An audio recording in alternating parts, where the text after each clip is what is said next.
जय हिंद दोस्तों। आज हम बात करेंगे हमारे रक्षा मंत्री श्री राजनाथ सिंह का एक बयान जो बहुत ही आजकल वायरल हो रहा है, बहुत ही आजकल सुर्खियां बटोर रहा है। उन्होंने पाकिस्तान को चेताया है और बोला है कि हम तुम्हारे इतिहास और भूगोल बदल देंगे। इसी के बारे में आज हम विश्लेषण करेंगे कि आखिर उन्होंने ये बयान क्यों बोला, कहाँ पे बोला और कब बोला। दोस्तों, अगर आप मेरे चैनल पर नए आए हो तो प्लीज़ मेरे चैनल को सब्सक्राइब कर दीजिए और मेरे चैनल को विजिट करके और भी सारा वीडियो है और देखिए, और इस वीडियो को अंत तक देखिए। चलिए अब बात करते हैं। विजयदशमी के दिन हमारे रक्षा मंत्री राजनाथ सिंह भुज में एक मिलिट्री बेस पे गए थे। वहाँ पे अस्त्र पूजा की और उन्होंने वहाँ के सैनिकों और नागरिकों को संबोधित करते हुए पाकिस्तान को बोला कि अगर तुम संक्रीत में कोई भी दुस्साहस किए तो तुम्हारे को बहुत कड़ा जवाब दिया जाएगा। और उन्होंने बोला कि सरक्रिक में अगर पाकिस्तान कोई भी मिलिट्री इंफ्रास्ट्रक्चर बनाने की कोशिश करेगा तो उसे हम लोग निस्ताबनूत कर देंगे और पाकिस्तान को इतना कड़ा जवाब दिया जाएगा कि उसका इतिहास और भूगोल बदल जाएगा। चलिए अब बात करते हैं कि आखिर हमारे रक्षा मंत्री ने ऐसा बयान दिया क्यों। इसका एक कारण यह है कि वहाँ पे मिलिट्री, जो पाकिस्तान की मिलिट्री है, वहाँ पे कुछ अपना इंफ्रास्ट्रक्चर बनाने की कोशिश कर रही है। और इंफ्रास्ट्रक्चर वो इसलिए बना रही है कि वहाँ पे हो सकता है कि कुछ तेल या गैस का सब मिलने का संभावना हो, क्योंकि अमेरिका अभी कुछ दिन पहले ही बोला था कि हम पाकिस्तान में बहुत सारी तेल और प्राकृतिक गैस का संभावना है, हम उसको खोजने में मदद करेंगे। शायद ये इरादा तो नहीं है कहीं पाकिस्तान के सरक्रिक में भी यूएसए के थ्रू वहाँ पे कुछ ड्रिलिंग, मतलब कि तेल या फिर गैस की खोजने की कोशिश करेगा। अब बात करते हैं कि सरक्रिक आखिर इतना इम्पोर्टेंट क्यों है। देखिए दोस्तों, सरक्रिक जो है वहाँ पे समुद्र जो है ना, ईश्वरी बहुत दिनों से बना हुआ है। वहाँ पे बहुत ज्यादा मछली पाई जाती है कि जैसे सैल्मन, सैल्मन फिश और झींगा। ये सभी मछलियों का मार्केट में बहुत ज्यादा महंगा रेट पे बिकती है। और दूसरा कारण है कि वहाँ पे संभावना है कि कहीं तेल और गैस न मिले, और इसी संभावना के चलते ये दोनों देश आपस में विवाद का कारण बना हुआ है। और दोस्तों, ये विवाद मतलब आज से नहीं है, इतिहास में ऐसा बोला जाता है कि ये विवाद जो है बहुत पहले से, आजादी के पहले से भी चला आ रहा है। लगभग सन 1908 से ये विवाद चलते आ रहा है। तो राजनाथ सिंह ने संबोधित करते हुए ये भी पाकिस्तान को जताया कि यहाँ से कराची दूर नहीं है, लाहौर दूर नहीं है, क्योंकि हमारे जो नौसैनिक है, नौसेना के जो हमारे 3 कमांड है, जो पूर्वी कमांड यानी कि विशाखापट्टनम, पश्चिमी कमांड है मुंबई और दक्षिणी कमांड है कोची। ये तीनों कमांड का मुख्य टारगेट कराची ही रहता है हमेशा से। जैसे 1965 के युद्ध में भी ये तीनों कमांड का मुख्य टारगेट कराची ही था। और लाहौर वहां से दूर नहीं है, लगभग 200 किलोमीटर की मात्र दूरी पर लाहौर है। और जैसे कि भारत की इकोनॉमिक राजधानी मुंबई को बोला जाता है, वैसे ही पाकिस्तान के इकोनॉमिक राजधानी लाहौर को बोलते हैं। और वहां से सरक्रिक से लाहौर मात्र 200 किलोमीटर के आसपास में है।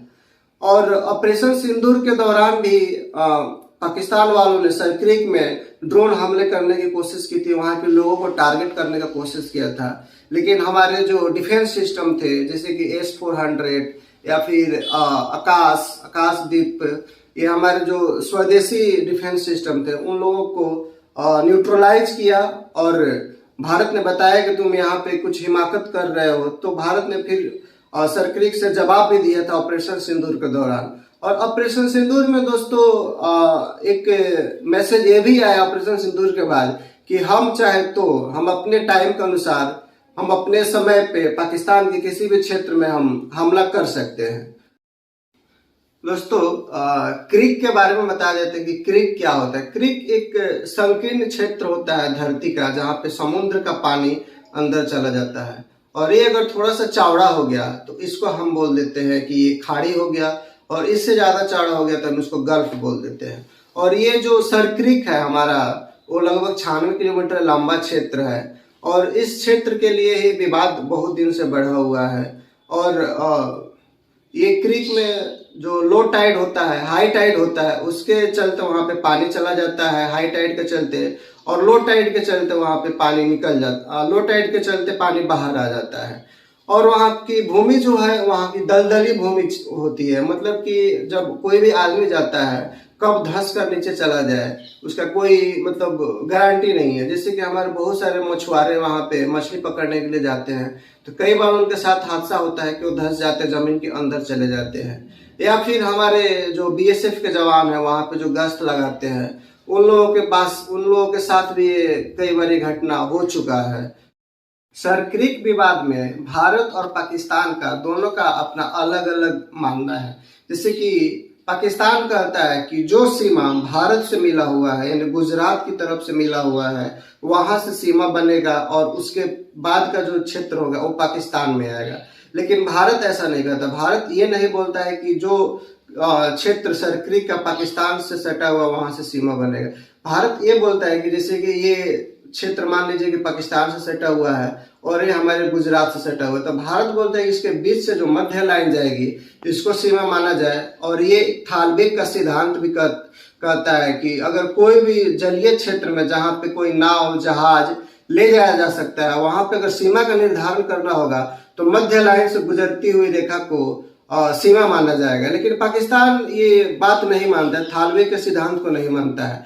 वो बोलता है कि नहीं, हम ये थालवे का सिद्धांत नहीं मानेंगे क्योंकि वो नदी नहीं है। थालवे का सिद्धांत नदी पे लागू होता है, क्योंकि नदी में क्या होता है कि या तो पहाड़ों से पानी आता है या फिर वर्षा का पानी का क्षेत्र रहता है, लेकिन वो नदी नहीं है, वहाँ पे समुद्र का पानी है। लेकिन वहाँ पे पाकिस्तान तो मछली पकड़ने के लिए बहुत बार अपने जहाज से बोट से आता है। भारत भी अपना बोट वहां पे लेके आता जाता है। इसलिए भारत अपना ये लॉजिक देता है कि वहां पे जब बोट जा रहा है तो बीच वाले क्षेत्र को ये सीमा बनाया जाए। लेकिन पाकिस्तान इस बात को नहीं मानता है और बोलता है कि नहीं, जो क्षेत्र गुजरात से सटा हुआ है उसको हम सीमा मानेंगे। दोस्तों, पहले गुजरात और सिंध जो दोनों थे, ये आजादी के पहले तो दोनों एक ही क्षेत्र था और ये उस समय से भी ये विवाद चला आ रहा है। सरक्रिक से लेकर कश्मीर तक पाकिस्तान हमेशा कुछ ना कुछ दुस्साहस, हिमाकत कुछ ना कुछ करते रहता है, क्योंकि पाकिस्तान के पास डायरेक्ट प्रत्यक्ष रूप से युद्ध लड़ने का क्षमता है नहीं।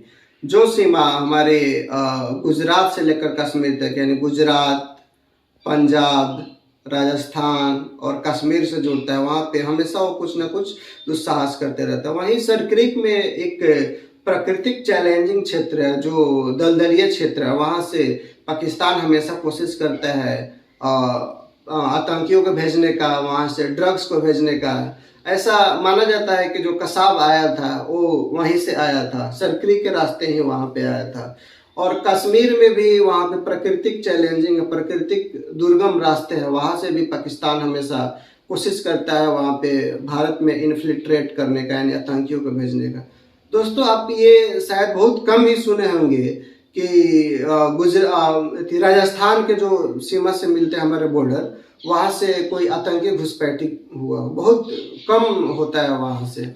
और दोस्तों, ये सरक्रिक का एक मामला ये भी है कि बॉर्डर का जो विवाद है, ये कारण ये भी है कि जो एक होता है एक्सक्लूसिव इकोनॉमिक जोन, यानी कि जो अंतर्राष्ट्रीय बॉर्डर घोषित हो जाएगा वहां से समुद्र के लगभग 200 नॉटिकल माइल के अंदर उस देश का उस पे कब्जा हो जाता है, मिलिट्री का कब्जा, यानी नौसेना का कब्जा रहता है। और वहाँ पर कोई भी प्राकृतिक खनिज पदार्थ मिलता है, जैसे कोई भी तेल हुआ, गैस हुआ, तो वहाँ पे उस देश का मतलब उस देश का उस पे हिस्सा हो जाता है, उस देश का उस पे अधिकार हो जाता है।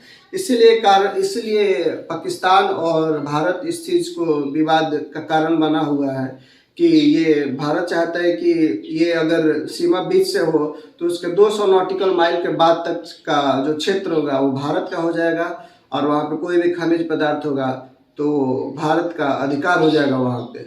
थैंक यू दोस्तों, अगर वीडियो पसंद आई हो तो please like, share and subscribe करें। Thank you.